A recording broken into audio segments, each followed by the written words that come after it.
Sejam bem-vindos à nossa aula de hoje. Bom, hoje nós vamos tratar de um período um pouco conturbado aí na América Latina, né, por uma sucessiva onda de governos ditatoriais, né, e a nossa aula de hoje vai falar especificamente sobre dois governos que sofreram com essa onda, né, massiva de repressão em seus governos. Então nós vamos retratar hoje sobre a ditadura militar que ocorreu no Chile e sobre a ditadura militar que ocorreu no Uruguai, tá? É claro que esses países eles têm aí então algumas semelhanças, né, em como que essa ascensão de ditadura chegou ali no seu governo, né? Então eles têm algumas semelhanças, mas muitas das vezes elas discorrem ali com algumas diversidades, né? E nós vamos pontuar então um pouco essas diferenças. Começando então ali pela ditadura do Chile, né, nós vamos falar então sobre um período extremamente conservador, no qual teve uma onda de regimes autoritários muito forte, né, nos países sul-americanos, com forte apoio dos Estados Unidos, né. Na verdade os Estados Unidos eles realmente influenciaram, né, e tiveram essa tomada de atitude para que esses movimentos ocorressem dentro desses países, né? E, enfim, o que vai anteceder esse boom, né, de ditaduras nos países latino-americanos tem a ver com uma alta crescente, né, de uma formação cultural, de uma formação social e política que ocorria ali naquele período, né, após a década de 50, ali quando a gente já entra na década de 60, a gente vê que tem uma organização um pouco maior, né, cultural, social, que acaba sofrendo esse corte. Porque isso já passa a preocupar um pouco mais os governantes da época, né? E um ponto crucial também naquele período que deixou os Estados Unidos muito preocupados e com os olhos em cima da América Latina foi a Revolução Cubana em 1959, né? A Revolução Cubana ela mudou muita coisa no contexto da América Latina, né? Eles fizeram ali uma revolução basicamente embaixo do nariz dos Estados Unidos, né? Eles não viram que aquilo iria acontecer, ou pelo menos contestaram ou duvidaram, né, que aquilo poderia acontecer. E aí, quando acontece a Revolução Cubana, eles ficam com medo de qualquer tipo de movimento esquerdista que se associasse que se associasse às lutas que o movimento de Cuba tinha, né, que a Revolução Cubana tinha. E aí eles começam a ter uma observação maior em cima desses países, né, e aí, então, após a Revolução Cubana, eles lançam aí, então, essa questão do Plano Cóndor, né? O Plano Cóndor, ele tem o intuito de realmente colocar em risco, né, todo movimento político ou toda luta que se assemelhasse, né, aos movimentos mais esquerdistas. Eles eram comparados, né, então, a ligação com a Revolução Cubana, então eles acabam entrando meio que na ilegalidade, né, acaba sendo um risco, né, esse posicionamento político, né, ele acaba se tornando um risco. Então esse Plano Cóndor ele vem aí com essa ideia de ameaça comunista, né, cria uma idealização do que seria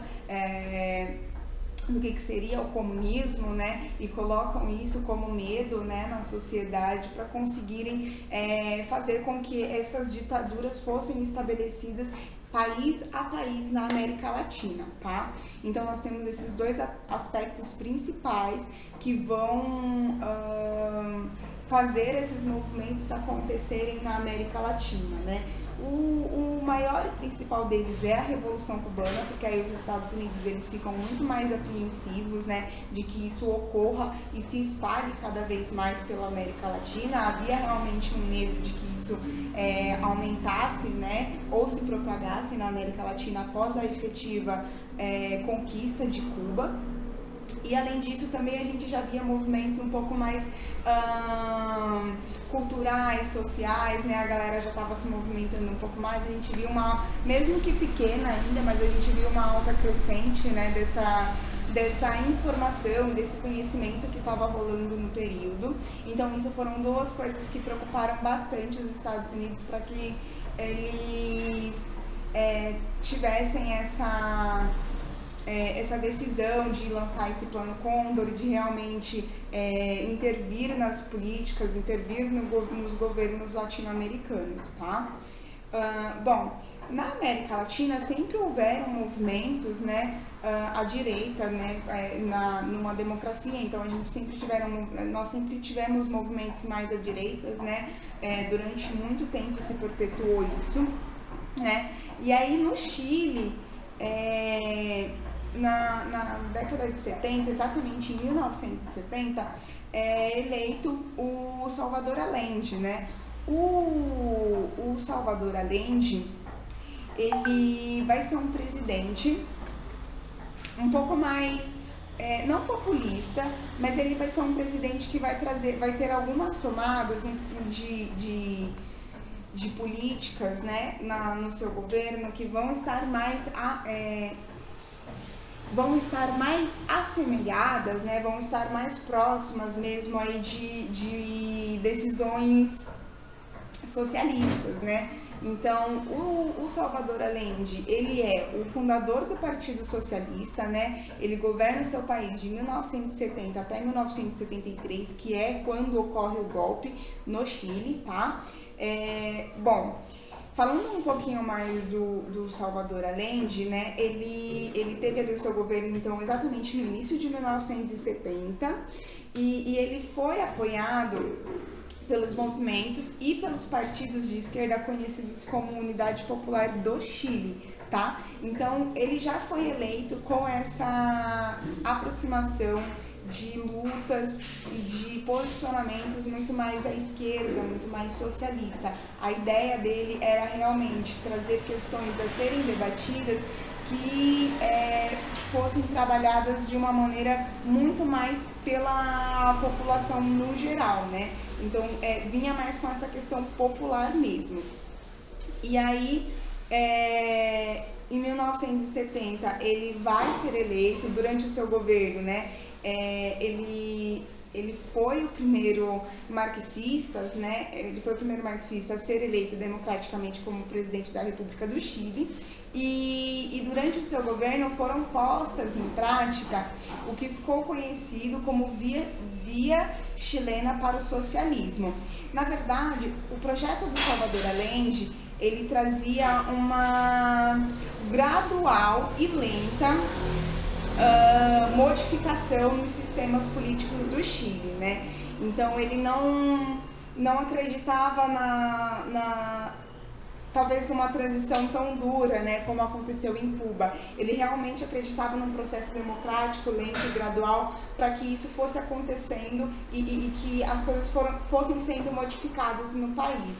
Então, ele veio com alguns projetos, né, para tentar fazer com que essas mudanças ocorressem, e ele tinha essa ideia de realmente trazer tomadas políticas que mudassem mesmo o contexto institucional e político do Chile, que naquele momento ainda tinha uma ideia muito direitista, né? Ainda tinha uma ideia muito conservadora, ainda tinha uma ideia muito elitista.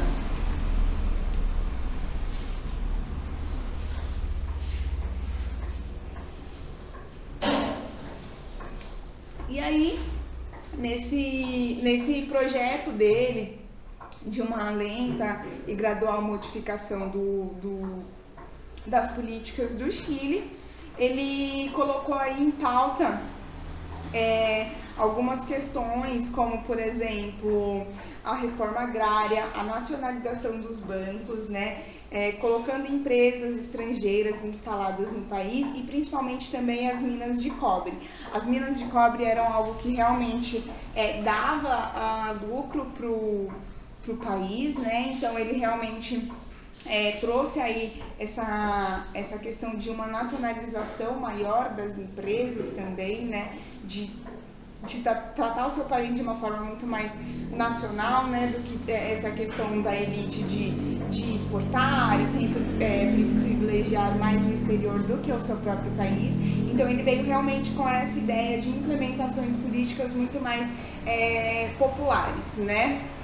Essas reformas, elas aconteceram. O Salvador Allende, ele realmente implementou, né, no Chile muitas dessas questões que foram colocadas em pautas por ele, mas isso nada agradou a elite da época, né? As elites econômicas chilenas ficaram ficaram irritadas com essas implementações que o Salvador Allende instaurou, né? E as grandes corporações e grupos estrangeiros que também lucravam com muitas políticas da época ficaram irritadas com a situação, né? Porque acabaram vendo seus interesses serem contrariados pelo novo presidente.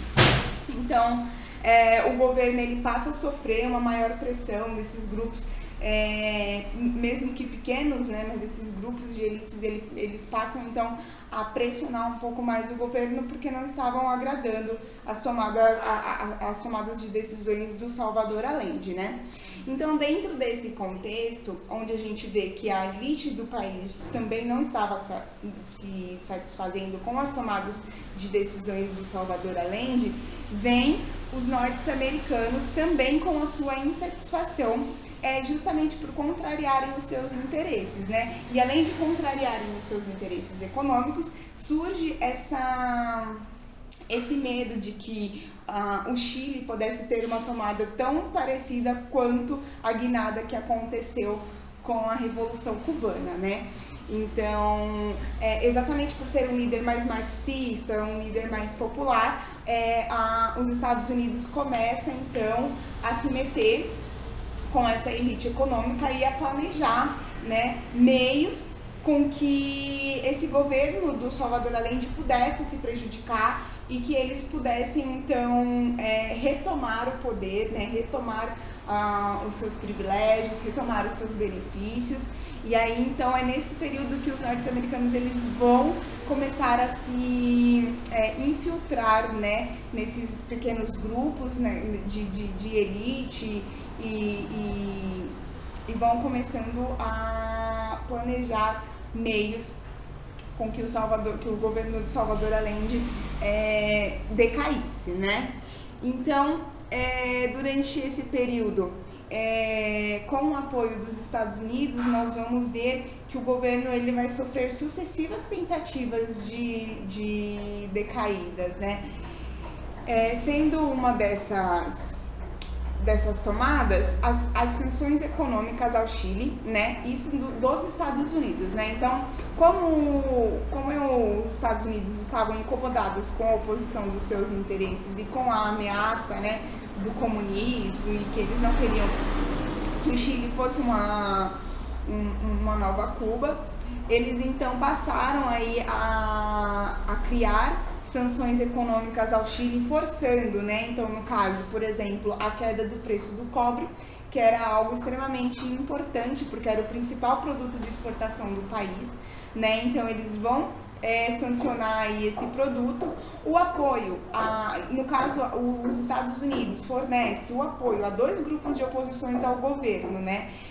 Esse apoio ele vai ser fornecido pela Agência Central de Inteligência, ou seja, pela CIA, né? Então a CIA vai estar apoiando 2 grupos extremamente importantes de oposição do governo e também o financiamento, né? Ou seja, a CIA e os Estados Unidos vão financiar greves com o objetivo de paralisar paralisar a economia chilena. Então eles tinham realmente estratégias para que a economia chilena fosse decaindo, e isso seria cobrado pelo presidente, né? Num contexto geral, eles não entenderiam o que estariam por trás dessas tomadas de decaídas do governo, né, de regressões econômicas no governo, mas na realidade tudo isso foi uma estratégia, né, e tudo foi um suporte dos Estados Unidos por trás com as elites do país, que fizeram com que a economia do país fosse regredindo, né? Foi uma forçada de regressão, e tudo isso vai recair sobre a responsabilidade do presidente Salvador Allende, né? Então, nesse período, acaba criando também uma certa insatisfação popular, porque aí a gente vê que a economia ela já não fica mais tão boa, né? Um dos principais grupos de oposição que atuaram fortemente contra o governo foi o Frente Nacionalista Pátria e Libertad, né, que seria um grupo de extrema direita. Eles praticavam, então, naquele período, atos terroristas contra o governo de Salvador Allende. Então, a gente percebe que, além das estratégias, além da via econômica, nós tínhamos realmente fortes embates frente ao governo de Salvador Allende naquele período, né?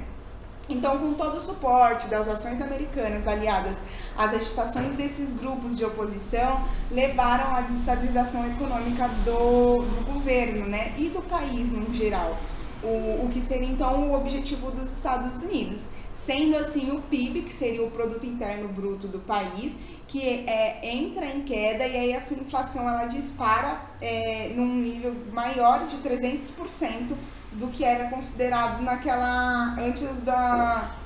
no início do governo do Salvador Allende, né? Então aí o país ele passa a sofrer uma grave crise econômica, e as suas consequências elas se dão, por exemplo, no desabastecimento de mercadorias, né? Então a coisa realmente começa a ficar muito mais séria do que talvez o Salvador Allende imaginava, né?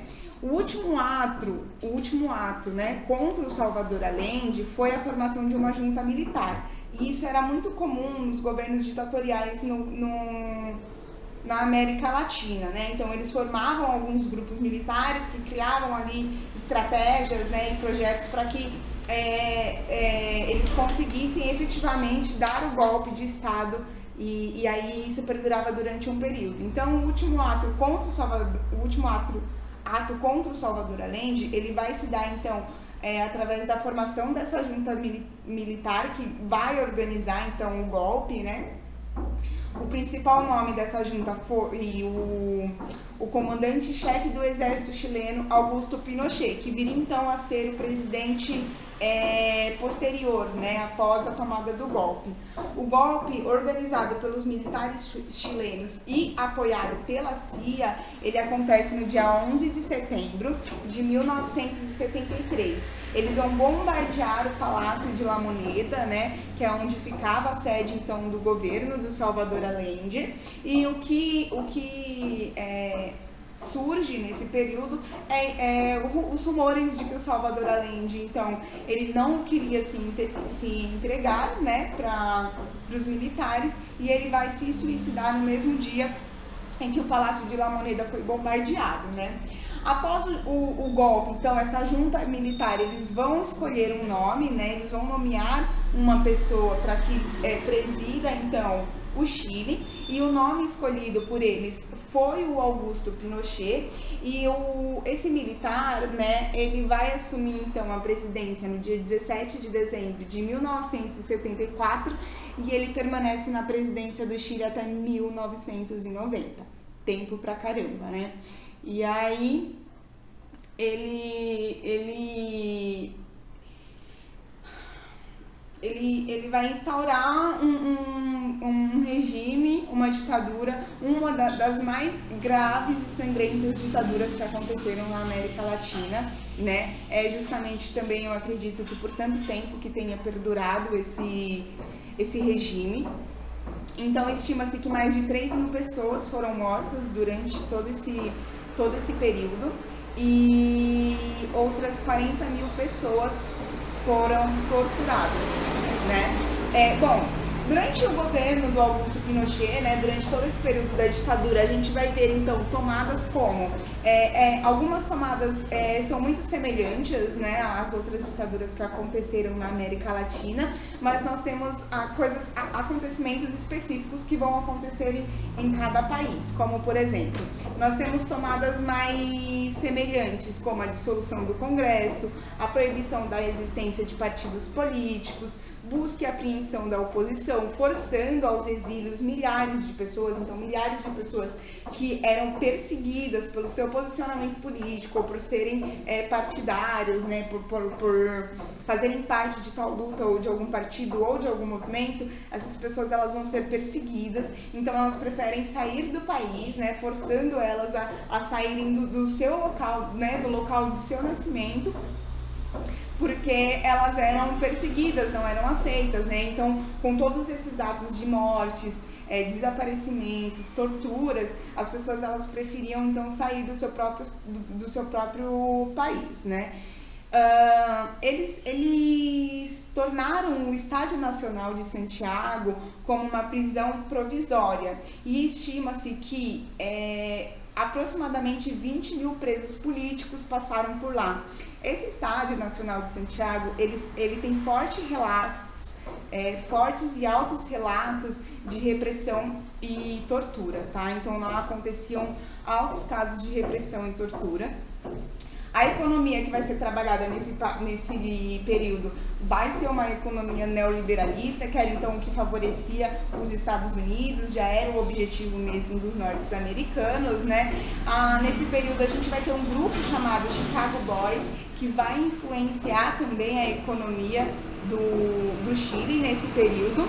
Nós vamos ter redução de gastos públicos e programas sociais, então todo o dinheiro, toda a verba que era destinada para a população ou para programas mais populares e os gastos públicos, no geral, eles foram reduzidos, né? A gente vai ter a privatização do ensino superior e o aumento de impostos. Todas essas tomadas, todas essas medidas, elas acabaram contribuindo para o milagre econômico do Chile, né? Porém, esse crescimento da economia, ele vem carregado com o aumento da desigualdade e o aumento da acumulação de riquezas.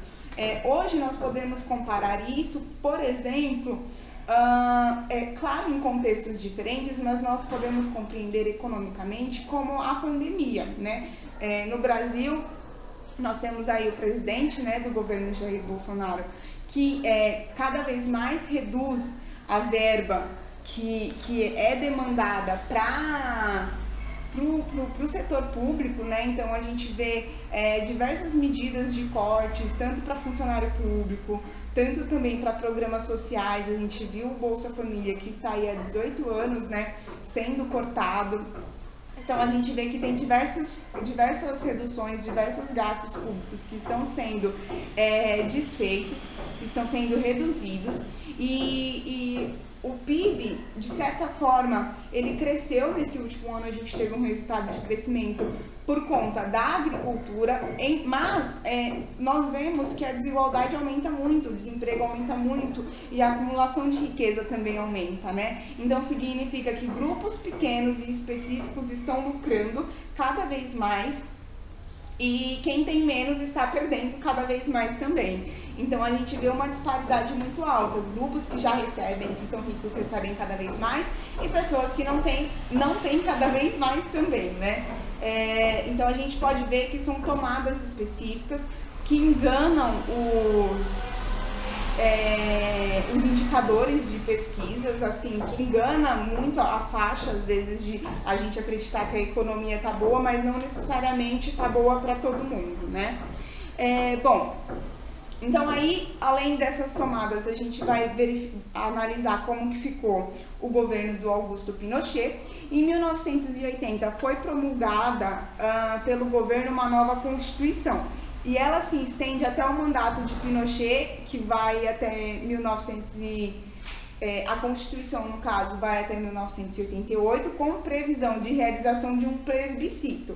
E aí, quando a gente chega lá em 1988, que nós vamos ter esse plebiscito, né, o plebiscito ele vai questionar a população acerca da continuidade, né, do governo do Pinochet. E aí eles vão ter um retorno de que 56% dos chilenos optam, então, pelo fim da ditadura militar no Chile. E com isso, as eleições presidenciais foram marcadas para o ano de 1989. Dentro, né, das eleições, nós vamos ter o candidato Patrício Alvim, que foi eleito como presidente, assume o cargo apenas em 1990. Então, durante todo esse período, Augusto Pinochet vai governar o país com uma forte repressão, né, forte conservadorismo, e aí, após o ano, né, de 1980, o Augusto Pinochet ele segue na sua vida política como um senador vitalício, né, no qual ele não perderia o cargo dele nunca.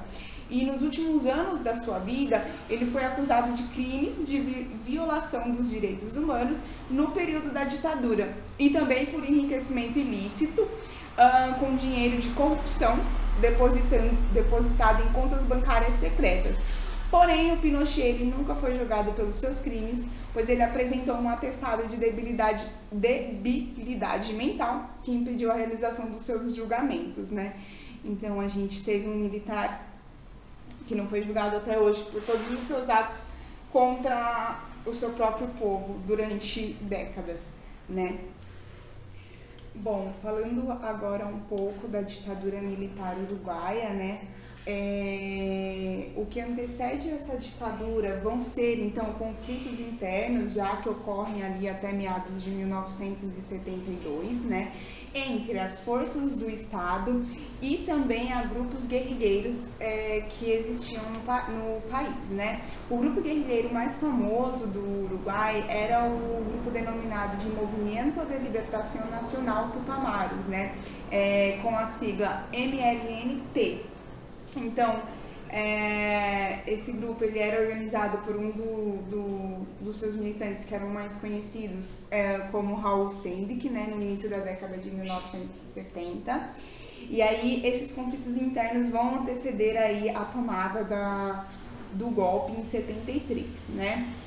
Até então, os militares eles não tinham uma intervenção, né, no meio político de maneira muito intervencionista ou influenciada mesmo, né? Mas isso acaba mudando ao decorrer dos combates com os guerrilheiros, né? E com a orientação da política externa estadunidense, até porque eles tinham, né, essa influência da política externa dos norte-americanos, e isso acaba mudando com a forte influência, né, na onda da repressão e do controle político dos governos latino-americanos nesse período, por conta também da ameaça comunista, da Revolução Cubana que tinha acontecido, como nós já falamos anteriormente, né? Bom, o Uruguai, ele no início do século XX, ele teve aí um bom desenvolvimento econômico, né? É certo ali que desde a década de 30, o Uruguai ele foi uma das economias mais prósperas e industrializadas da América Latina. A política do presidente José Batlle, que governou de 1903 a 1907, depois de 1911 a 1915, no início do século XX, essa política ela vai viabilizar, então, um certo desenvolvimentismo no país, mas ali para a década de 50, a economia política ela começa a dar sinais de desgastes, né? Até porque foram outros sucessivos governos que sucederam após o governo de Batlle, né? Bom, nós temos ali alguns pontos principais de desgastes da economia, como, por exemplo, os brancos eles vão vencer os colorados pela primeira vez em 90 anos. Nós vamos ter os descontrole dos mecanismos cambial e comercial, tá?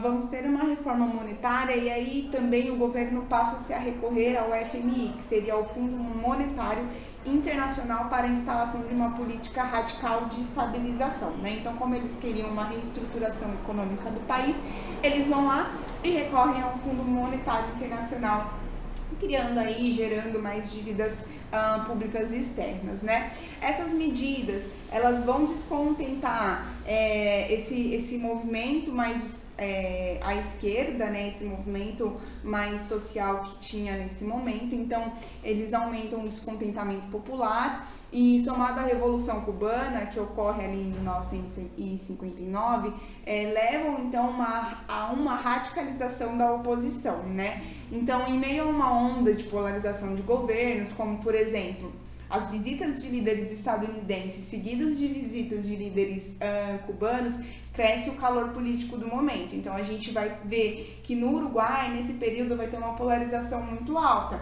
de grupos de elites, né, de grupos à direita, de grupos neoliberais e conservadores, e de grupos da oposição que estavam ali fortemente engajados e influenciados pela Revolução Cubana que tinha acontecido logo ali. Tanto que o grupo guerrilheiro ele se inicia ali no início dos anos de 1960, né?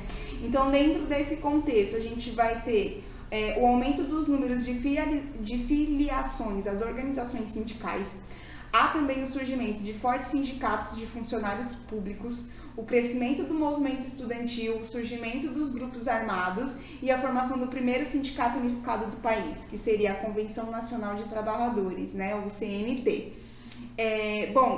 Dentro dessa onda de polarização, assume o governo, né, em 1968 até 1972, o Jorge Pacheco Areco, né? O Jorge Pacheco Areco, apesar de ainda não estar com a intervenção militar no governo, ele vai ter tomadas repressivas muito altas, né? O Pacheco, então, ele passa a governar por meio de medidas de segurança emergenciais, né? Usa um recurso constitucional de caráter dúbio, pelo qual eles implementam ali essa forte repressão política aos opositores de esquerda, tá?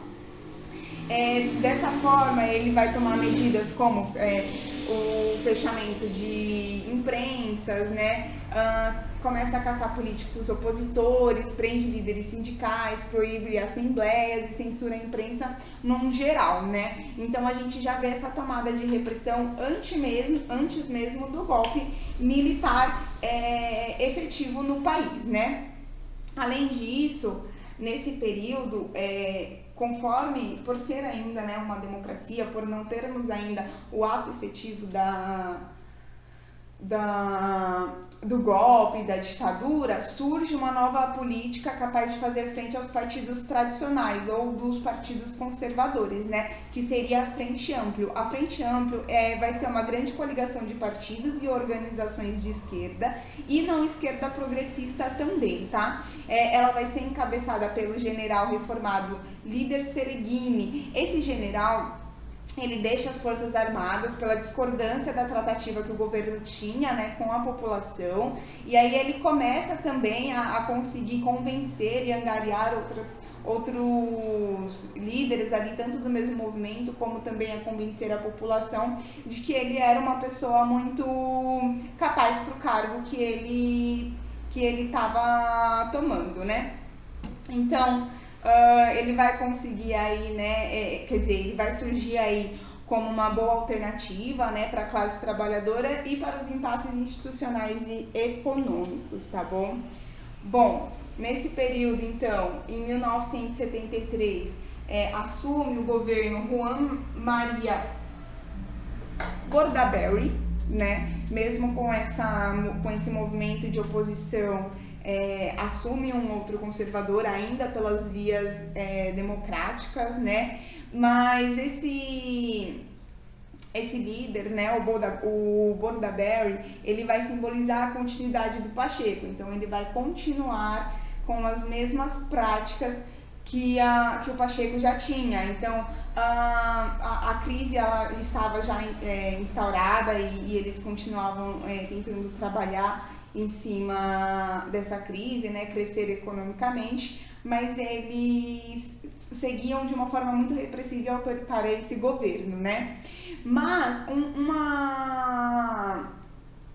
uma questão do governo Bordaberry é que ele vai abrir mais as vias para que a ditadura militar se efetive no país. É claro que com o Bordaberry nós já poderíamos visualizar essa imagem de um país ditatorial, mas não era necessariamente um militar, né, que estava ali no governo, que havia tido um golpe de Estado, como necessariamente aconteceu em outros países, né?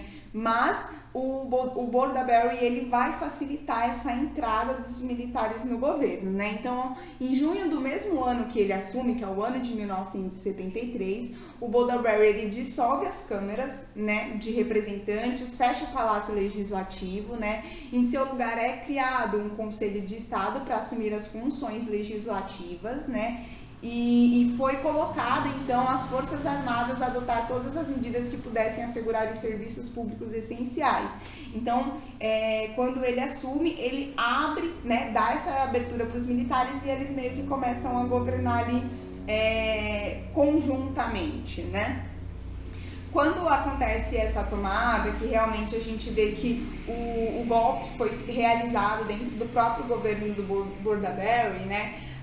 Acontece uma alta de greve geral com resistência ao golpe, né? Tendo uma ampla adesão em Montevidéu e também em algumas cidades próximas, né? Como também Payssandu. Os grevistas eles recebem o apoio da Frente Ampla de Universidades e de Grêmios Universitários, né? Como eles não conseguiram, né? Como a segurança pública do período, eles não conseguiram amenizar os ânimos da greve, então os militares eles vão partir para a repressão direta, iniciando os atos de tortura, né, e autoridade nesse período. Então exatamente nesse contexto que nós vemos que a ditadura ela entra no seu mais alto nível mesmo, que ela se inicia e se constitucionaliza como parte do governo, né? Apesar de já ser, mas de uma forma um pouco mais, talvez, singela, né? Não tão direta assim. A agência estatal de produção de combustível ela vai ser desocupada, né, em verdadeiras operações de guerra com o uso de tanques de combate, né? Por meio de decretos, líderes grevistas eles foram demitidos sem direito à indenização e aí depois de 15 dias de lutas eles tentam seguir com essa luta de uma outra forma, porque eles viam que não estava sendo realmente viável continuar de maneira tão resistente, né? Porque realmente o combate e a agressividade estavam muito alto, né? Então, o governo ditatorial ele vai passar a perseguir as figuras políticas de oposição, né? A ter uma repressiva censura à imprensa, detenções em massas, restrições das liberdades civis e, como nós já vimos, tantas outras características semelhantes de governos ditatoriais aqui, né? Em meados da década de 70, o Uruguai ele era o país com a mais elevada proporção de presos políticos em relação à sua população total, né? Inclusive, as violações aos direitos humanos no país durante esse período levaram ao governo estadunidense de Jimmy Carter, né, a suspender temporariamente a ajuda financeira e militar que era dada dos Estados Unidos para o Uruguai. Tá? Porque é sempre importante a gente lembrar que os Estados Unidos apoiava e financiava todos esses conflitos e todas essas tomadas de onda de ditaduras que aconteceram na América Latina, né? Bom, no âmbito político partidário, né, o Bordaberry ele foi mantido no cargo pelos militares somente até 1973. Então, desde a sua tomada de 73 a 76 foram 3 anos de governos. Porém, o Bordaberry ele vai sofrer um golpe dentro do seu próprio governo pelos militares, né, que vão seguir de 2 sucessores civis até 1981, quando se deu a nomeação do general Gregório Álvares, tá? Bom, nesse momento o regime ele se encontrava amplamente desgastado, né, já nesse momento do governo do Gregório Álvares. Então era um regime que já estava desgastado, pressionado por uma rápida abertura política que ocorreu nesse período, né, a estagnação econômica seguida da queda de 14% do PIB, da crescente alta da inflação e do aumento da dívida externa na casa dos 4,6 bilhões, aceleraram então a transição e o restabelecimento de um regime democrático no país, né. Ainda assim, o governo pautava num discurso de uma transição segura e controlada, né? Então, quando realmente ficou um pouco mais apertado para eles manterem o regime ditatorial, eles tentaram guiar ali as próximas eleições, né? Para que os governos que sucedessem continuassem ou tivessem mais ou menos o mesmo caráter político do que os governos que já vinham da ditadura, né? Então, as novas eleições, elas vão ser agendadas e os militares, eles vão se encarregar de neutralizar as principais forças políticas da oposição, para garantir o resultado mais favorável ao regime mesmo, tá? Dessas eleições que vão ocorrer em 1985, o candidato de direita moderada, Júlio Maria Sanguinetti, do Partido Colorado, sai vencedor da disputa com cerca de 31% de votos, né? No mesmo ano, vão ser liberados 250 ex-guerrilheiros tupamaros. Os mesmos foram reabilitados e ingressaram na Frente Ampla, já que democraticamente poderia-se ter oposição no país, né? E, enfim, todavia, depois de todo esse contexto ditatorial que aconteceu no país, não só no Uruguai, como em outros países da América Latina, né, a gente vê que a impunidade aos agentes do Estado, os perpetradores da repressão e das violações dos direitos humanos, mantém-se no Uruguai até os dias de hoje, ou seja, eles não foram punidos, né? No Uruguai, então, ocorre uma decisão da Corte Suprema, em 2013, que considera os crimes de violações aos direitos humanos que ocorreram durante a ditadura civil-militar uruguaia, que foi dentro desse período de 73 a 85, sujeitos à prescrição, né? Sendo assim, não poderiam ser julgados, tá? Contudo, mesmo diante de toda essa impunidade, a gente vê que hoje, atualmente, o país, ele toma políticas e iniciativas por memória, né? Verdade e justiça, tendo se multiplicado cada vez mais através da imprensa, da cultura, da arte, né? Da informação e do conhecimento, a necessidade da memorização desse período, né, para que a gente realmente consiga refletir, analisar tudo o que aconteceu e olhar através de uma outra perspectiva, que é muito diferente da perspectiva que era implementada naquele período, né. Então, esse foi o vídeo, né, sobre as duas ditaduras, a ditadura chilena e a ditadura uruguaia. A gente pode ver que mesmo em contextos diferentes, elas têm semelhanças, né, e que elas ocorrem ali de maneiras distintas e semelhantes também. Espero que a gente tenha conseguido analisar um pouco mais fora do contexto do que muitas das vezes nos é passado, né? Com esse olhar de investigação, de reflexão, né? Com esse olhar de realmente uma outra perspectiva do que foi tentado passar durante muitos anos, né? De uma forma muito singela, muito escondida ou muitas das vezes até distorcida, né? Eu vou deixar aqui uma questão, modelo Enem, para a gente poder pensar um pouco desses governos ditatoriais, tá? E espero que vocês tenham gostado.